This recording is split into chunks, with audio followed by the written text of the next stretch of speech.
अस्सलाम वालेकुम नाज़रीन, प्रोग्राम गहरी नज़र सजाद मीर के साथ में खुश आमदीद कहूँगी और मैं हूँ कमल दुआ। आप जैसे कि जानते हैं कि हमारा ये प्रोग्राम बहुत सारी मालूमात से भरा होता है और बहुत सारे ऐसे हक़ाइक़ जो आज की ख़बरें होती हैं और बुनियादी तौर पर हम जानना चाहते हैं कि उन ख़बरों की हकीकत क्या है, ताकि हम अपनी जो हिकमत अमली है उस हकीकत को सामने रखते हुए अपनी हिकमत अमली को तरतीब दे सकें और मुल्की और सियासी हालात जो कभी बिगड़ जाते हैं तो कभी संवर जाते हैं, उनकी रोशनी में उनको देखा जाए।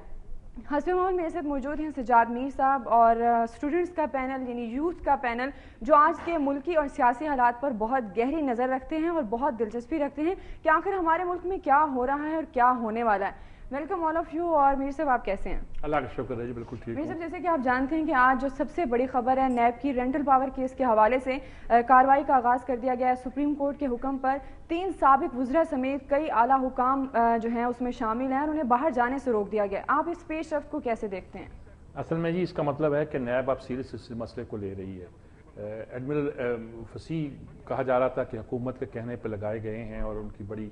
गोया जिक्र भी हो रहा था कि हुकूमत ने अपना बंदा लगाया होगा, लेकिन बहरहाल एक आदमी जो इंडिपेंडेंट है, जो ताल्लुक उसका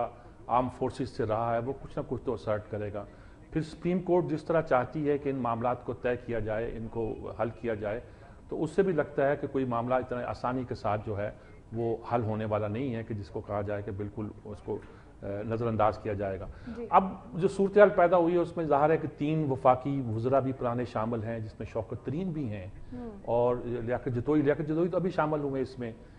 मुस्लिम लीग नून में बड़े एक्टिव हुए हैं। अच्छा, इनकी तो खैर एक ट्रेडिशनली दादू के जो बहुत बड़े लैंडलॉर्ड्स हैं, बड़ी ज़मीनें इनके वालिद अब्दुल हमीद जतोई जो थे, बड़ा नाम पैदा किया था उन्होंने, उनका बड़ा जिक्र रहा हमेशा से, और ख़ास तौर पर इसलिए उनका नाम एक मारूफ नाम बना कि जब भुट्टो साहब आए तो उन्होंने ये पीपल्स पार्टी में शामिल नहीं हुए तो भुट्टो साहब को ये बर्दाश्त नहीं था कि सिंध के अंदर कोई बंदा रहता हो और फ्यूडल भी हो और पीपल्स पार्टी में शामिल ना हो, तो उन्होंने जाम इनको गिरफ्तार कर लिया, बेल हुई। बड़े तारीखी वाक़या है। कराची के एक बड़े नामवर वकील, बड़े आज भी जिनकी बड़ी इज्जत की जाती है, उन्होंने कोई फीस मांग ली, तो फौरी तौर पर शायद लियाकत जतोई थे, इनके पास वो फीस के पैसे जो बहुत ज़्यादा नहीं थे, तो उन्होंने फाइल उठा कर फेंक दी। तो लाहौर से अनवर जिन्होंने फिर भुट्टो के खिलाफ मुकदमा लड़ा, वो कराची गए और जाके उन्होंने मुकदमा लड़ा और बेल करा के वापस आए तो अगले दिन फिर पकड़ लिया उन्हें, बाहर आए पकड़ लिया, तो फिर वो बेल कराने गए, फिर बेल, तो बेल्ड अगेन जेल्ड अगेन, ये एक लीड सुर्खी लगाई थी इस साल ने बड़ी मशहूर। तो ये उस अब्दुल हमीद जतोई के बेटे हैं, वजीर आला भी रहे हैं सिंध के, और कई लिहाज से चूंकि ये वजीर थे उस वक़्त इस मिनिस्ट्री के, पेट्रोलियम की मिनिस्ट्री के, इसलिए अहम है। दूसरे राजा परवेज अशरफ जी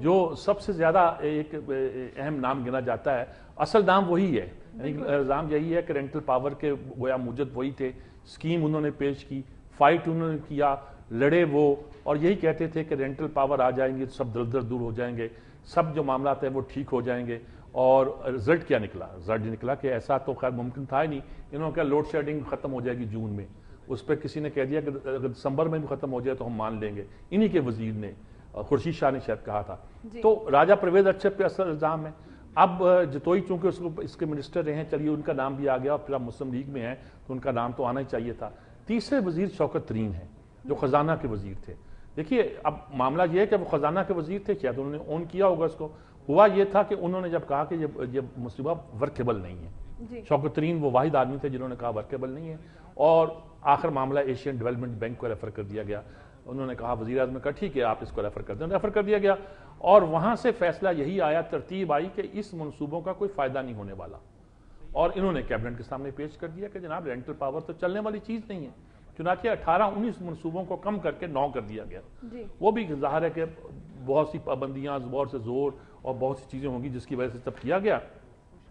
ये सब करने के बावजूद भी कोई फायदा उसका नहीं। लेकिन अब तीनों मिनिस्टर्स को, बड़े नामवर सेक्रेटरी भी हैं, शाहिद रफ़ी हैं, और पता नहीं कौन कौन से हैं, जो 4-5 सेक्रेटरी रहे हैं वो भी हैं, फाइनेंस के रहे हैं वो भी हैं, ये सारे लोग जो हैं उन्होंने ECL पे डाल दिए हैं कि उनके मुल्क पे बाहर जाने पर पाबंदी है। और मेरा ख्याल में लियाकत जतोई साहब तो इतना बाहर जाते भी नहीं, जाते होंगे दुबई तक जाते होंगे या कभी लंदन जाते होंगे, और राजा परवेज अशरफ को भी इतना अभी नहीं है। शौकत तरीन का मसला होगा जी, इसलिए मसला होगा कि वो एक बैंक को हेड कर रहे हैं, और बैंक की डीलिंग गैर मुल्कों में अक्सर होती रहती है और आते जाते रहते हैं। میرا خیال میں اگر وہ ملک سے باہر جائیں گے تو انہیں اجازت لے کے جانا ہوگا، اور اتنا بڑا بینک چھوڑ کر ملک سے فرار ہونا تو آسان کام نہیں ہے۔ ایک زمانے میں ہوئے تھے کچھ لوگ، لیکن وہ تو زرداری صاحب کے ساتھ ہی غائب ہوئے تھے، وہ پھر واپس آ بھی گئے، پرانے بینکر تھے جن کا میں تذکرہ کر رہا ہوں۔ تو ایک لحاظ سے یہ ایک پازیٹیو سٹیپ ہے کہ اس پہ کارروائی شروع ہوئی ہے۔ اگر نیب سچ مچ سنجیدہ ہے اور سیریس ہے تو پرویز اشرف کے بارے میں تو یہ گویا کہا جاتا ہے کہ رینٹل پاور کے کانسیپٹ کے موجد وہ ہیں، امپلیمنٹ انہوں نے کیا، یعنی کہ شک کیا جاتا ہے کہ شاید سب سے بڑے اس کے فائدہ اٹھانے والے بھی وہی ہوں گے اگر وزیر اعظم پہ چینٹے نہیں پڑتے یا کسی اور پہ نہیں پڑتے، اور بہت سے پیسے واپس دلائے سپریم کورٹ نے۔ تو اس کیس میں ایک خاصا ایک پریکٹیکل ٹچ بھی آ رہا ہے، اور اس بات کی امید بھی پیدا ہو رہی ہے کہ یہ بھی ایک ہائی پروفائل کیس بنے گا اگر نیب نے سچ مچ وہ کردار ادا کیا جو اسے ادا کرنا چاہیے، اور انہوں نے ثابت کیا کہ فوج کا ایک سربراہ جو سابق رہ چکا ہے وہ اگر نیب کا سربراہ اس کا بنایا گیا ہے تو وہ اس طرح کوئی یعنی کہ ایک سٹرونگ آدمی، لوگ کہتے ہیں کہ آپ الیکشن کمیشن کا چیئرمین بھی ایک سابق جج کیوں بناتے ہو؟